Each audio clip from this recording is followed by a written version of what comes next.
लो तुम भी मुख मीठा करो, अयोध्या के नए युवराज आने को हैं। कितना शुभ समाचार है ना। हाँ, ईश्वर करे महारानी और उनकी संतान को सुखी रखे एकदम। बहुत शुभ समाचार है सच में। कितनी खुशी की बात है ना ये।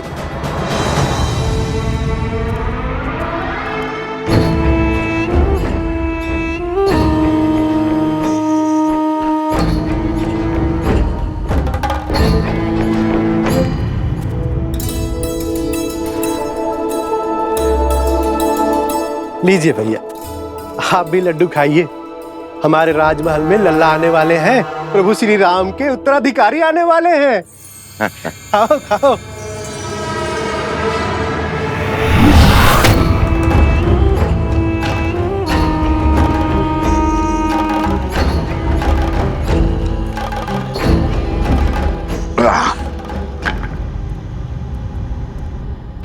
भैया, क्या ये सत्य है? श्री राम की संतान होने वाली है? हाँ हाँ, सुना नहीं? सारे अयोध्या में लड्डू बट रहे हैं। चलो। किसने अयोध्या की गरिमा पर इतना बड़ा घोर लांछन लगाया?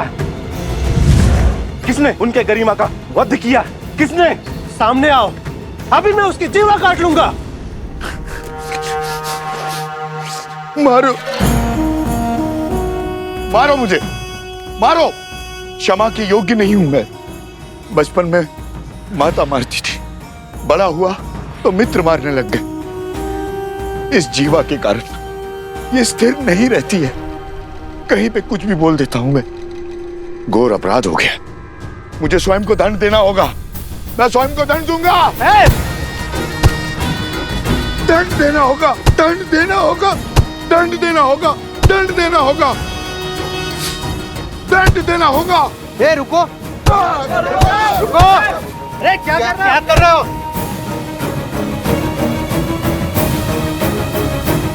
श्री राम और अयोध्या से प्रेम ही इतना है, सुख के समय पे भी तर्क खोजने लग गया। जो बात मेरे दिल को कचोटती है, क्या वो आप सबको व्याकुल नहीं करती? हमने श्री राम की तरह वनवास के दुख नहीं भोगे। हमने तो महारानी सीता की तरह 6 महीने उस दुष्ट रावण की लंका में रहने का दंश नहीं भोगा। सोचिए, विचार कीजिए, क्या क्या हुआ होगा उस 6 मास में। क्या क्या बीती होगी महारानी सीता पर।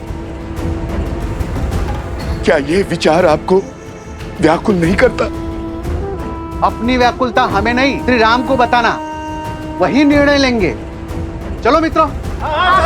अरे रुको, रुको, कहां जा रहे हो? मैं स्वयं लज्जित हूं। अब तुम जाकर ये प्रश्न श्री राम से पूछकर उन्हें लज्जित करोगे? वो श्री राम जिन्होंने अयोध्या को मान दिया, सब मान दिया, उन्हें लज्जित करोगे?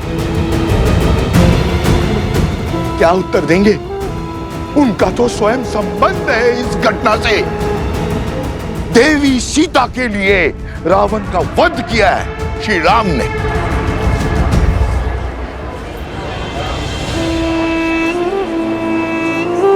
हाँ, यदि शंका है तो किसी धर्मात्मा विद्वान से पूछते हैं।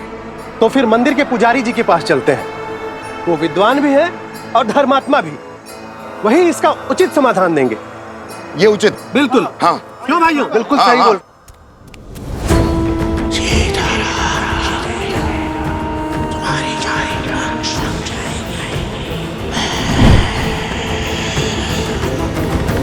वनवास का वास्तविक अर्थ है अपने नगर से, अपने घर से, अपने सुखों से, गृहस्थ कर्म से पूर्ण संन्यास, यानी ब्रह्मचर्य। श्री राम जैसा पुरुष जिसके मन में धर्म के संस्कार बसते हों, वो वन के वातावरण में संतान को जन्म देके उस संतान को धर्म से वंचित नहीं कर सकता। वो अपना ब्रह्मचर्य नहीं तोड़ सकता। इसीलिए 14 वर्षों में कोई संतान नहीं हुई। उचित कहा पुजारी जी। हमारा संदेह मिटाने के लिए धन्यवाद पुजारी जी। चलो भाइयों। रुको। वाह पुजारी जी वाह, धर्म की बात तो कर ली, अब सत्य पे आइए पुजारी जी। क्या है सत्य का आधार? विश्वास से कल्पना होती है, सत्य को प्रमाण चाहिए। बोलिए, है कोई प्रमाण?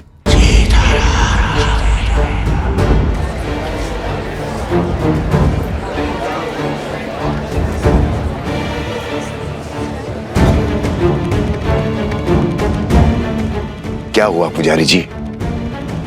सत्य की आंधी ने विश्वास का आवरण उड़ा दिया। अरे अभी समय ही कितना हुआ है वनवास से वापस लौटे हुए। एक ने कही, दूजे ने मानी, बस वही दो ज्ञानी।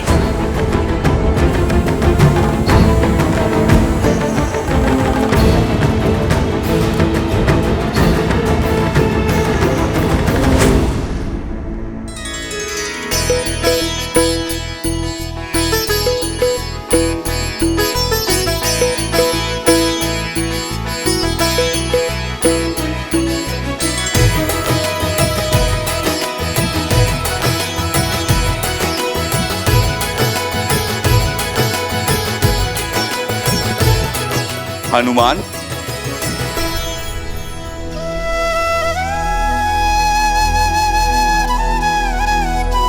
वाह हनुमान, तुमने स्वयं के साथ साथ बाकी सबको भी व्यस्त करके रखा हुआ है। प्रभु श्री राम युद्ध के लिए प्रस्थान करेंगे अब। अच्छा है महाराज, मेरा तो बैठे बैठे ये शरीर ही अकड़ गया था। परंतु हनुमान, इस युद्ध में वानर सेना भाग नहीं ले सकती, ये स्वयं श्री राम ने कहा है। आप निश्चिंत रहिए महाराज, मेरे होते वानर वीरों की कमी खलेगी नहीं प्रभु को। हनुमान, तुम समझ नहीं रहे हो। महाराज, मैं तो सब समझ रहा हूँ। बंधन में तो वानर सेना है, प्रभु राम का ये सेवक हनुमान नहीं।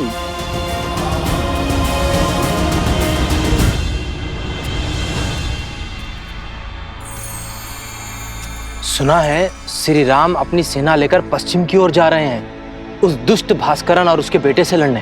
हाँ, आक्रमण तो हुआ है, कदाचित शत्रु बड़ा बली है। अच्छा, राम भास्करन से युद्ध करने जा रहा है।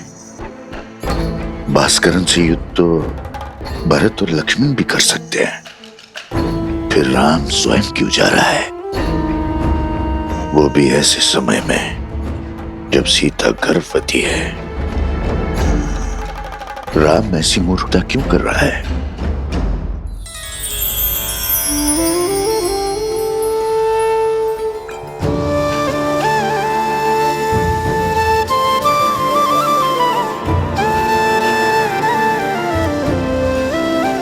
बैठो सीता, देखो हमने अपने हाथों से तुम्हारे लिए भोजन बनाया है, खाओ।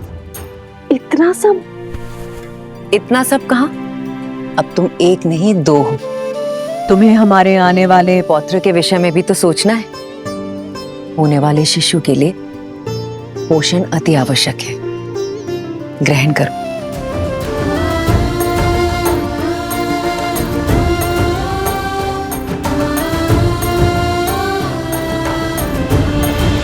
अभी मुझे तुम्हें छोड़कर जाना होगा।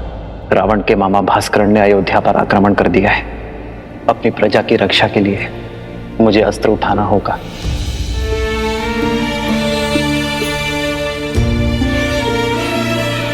देखने भर से पेट नहीं भरेगा पुत्री। माता, मेरा कुछ खाने का मन नहीं।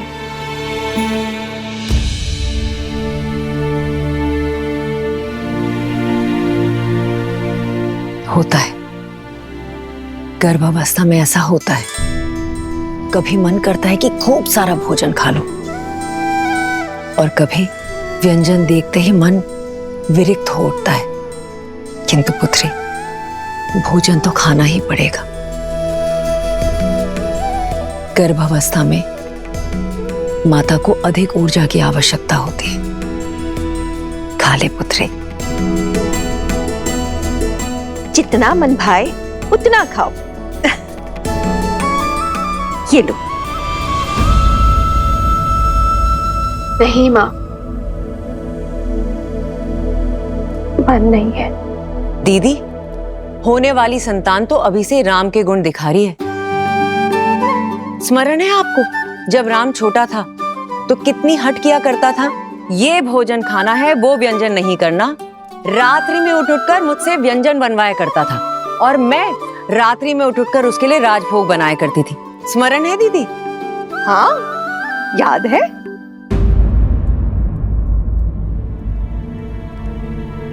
क्या हुआ सीता? मुस्कान होठों पर आई पर गालों तक नहीं पहुंची। क्या हुआ है पुत्री? महारानी की जय हो। महाराज युद्ध के लिए प्रस्थान करने के लिए सच है।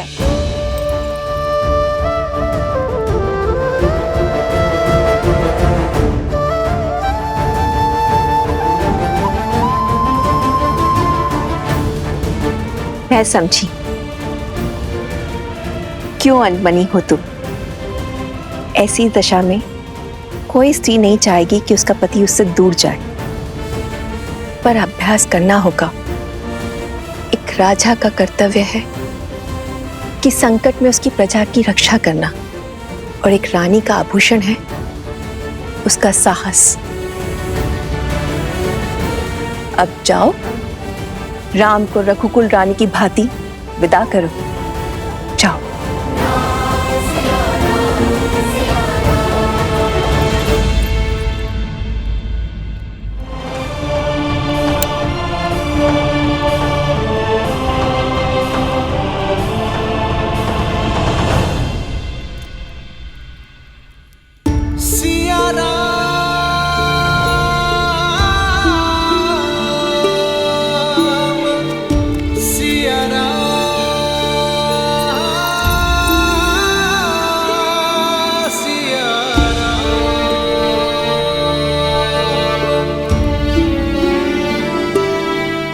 कल जिस विश्वास से मेरे विजय की घोषणा की थी, आज उस मुख पर इतनी चिंता क्यों सीते?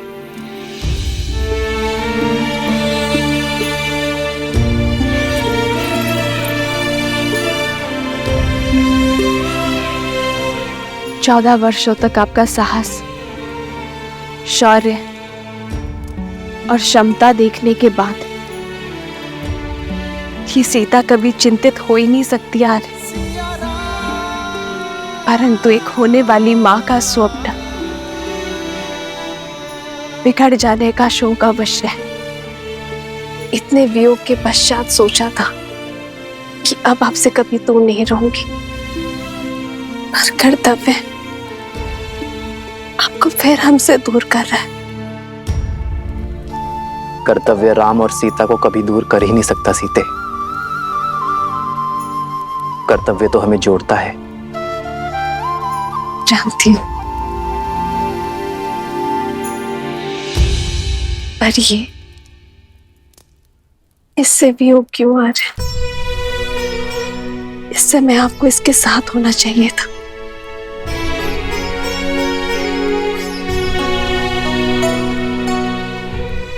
सत्य कहते हैं सब, माता बड़ी स्वार्थी होती है। युद्ध पर मैं जा रहा हूं, पर चिंता तुम्हें अपनी संतान की है।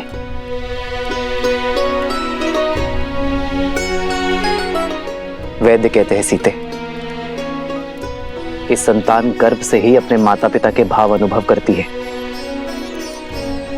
तो ये वियोग हमारी संतान को और प्रबल बनाएगा। कर्तव्य की पुकार का पालन करने की सीख उसे गर्भ से ही मिल जाएगी। और मैं जानता हूं कि मेरी सीता इस वियोग को सुख सहयोग बना ही देगी। हमारे प्रेम और वनवास की कहानियां सुनाने का समय मिलेगा ना तुम्हें? तुम मेरी शक्ति हो सीते, मेरी ढाल हो इस धर्म युद्ध में। मुझे अपनी धर्म पत्नी के साथ की आवश्यकता है।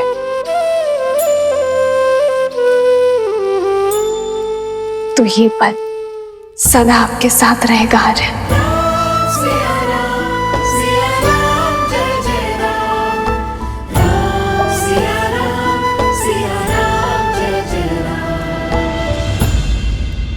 एक बात और, आप इस युद्ध में किसी को भी भेज सकते थे, पर आपने स्वयं नेतृत्व करना चुना।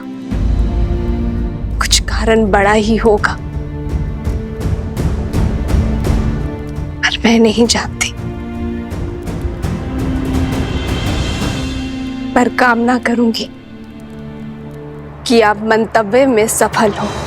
खड़ग की धार ये पथ मर्यादा पर चलते जग हित रघुनंदन। मेरे लिए विजय होकर लौटना आ रहा है।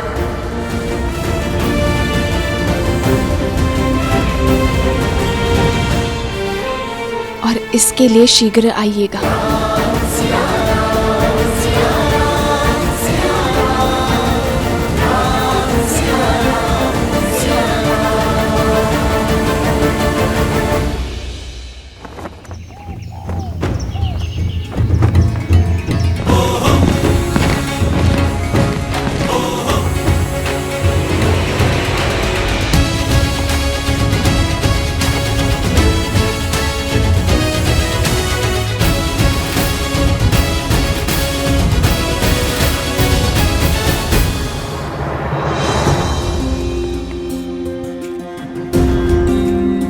स्वस्ति राम, विजय भव लक्ष्मण।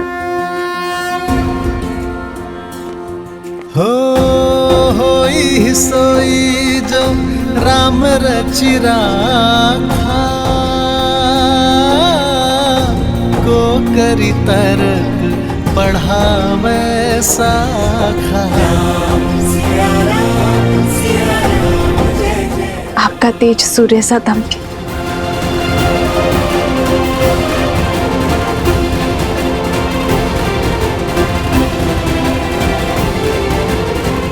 विजयी भव। विजयी भव। राम, तुम्हें शीघ्र ही राजमहल लौटना होगा। सीता के पुनः सावन संस्कार के लिए तुम्हें यहाँ होना अनिवार्य है। अवश्य मां।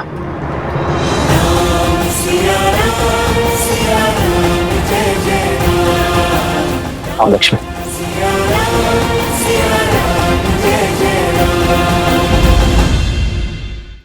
सियावर रामचंद्र की, सियावर रामचंद्र की, सियावर रामचंद्र की, सियावर रामचंद्र की, सियावर रामचंद्र की, सियावर रामचंद्र की, सियावर रामचंद्र की, सियावर रामचंद्र की, सियावर रामचंद्र की, सियावर रामचंद्र की।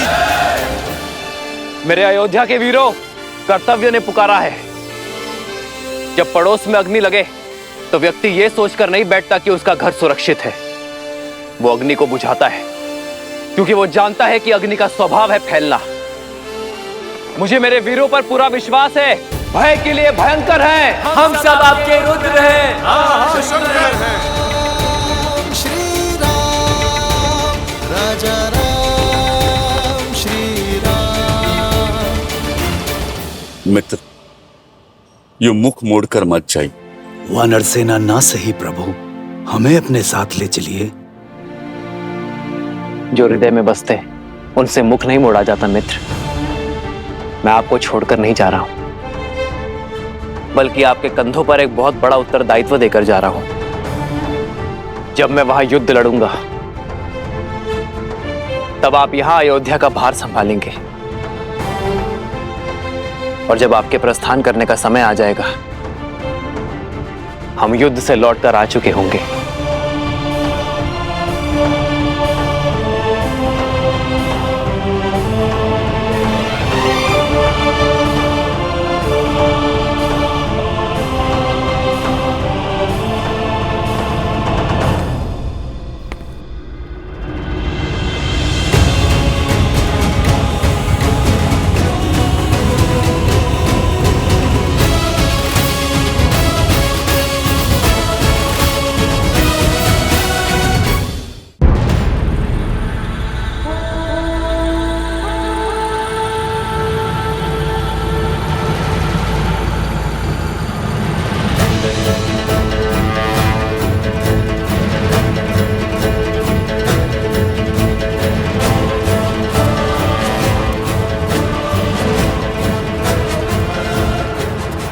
क्या हुआ भैया? सैनिकों के चुनाव में मुझसे कोई भूल हुई? जिस समाज में बालक के हाथ में शास्त्र के बदले शस्त्र हो, वहां असुरों का वास होता है शत्रुघ्न। जीवन भर राष्ट्र सेवा का भार उठाने वाले वृद्ध समाज सेवा पाने के अधिकारी हैं, और जो युवा अभी अभी विवाह के बंधन में बंधे हैं, वो भी युद्ध में जाने के योग्य नहीं है। प्रभु, ना मैं बालक हूं, ना मैं वृद्ध हूं, और ना विवाहित। फिर मुझसे राष्ट्र सेवा का सुख क्यों छीन रहे हैं आप? क्योंकि तुम अयोध्या के सैनिक नहीं हो।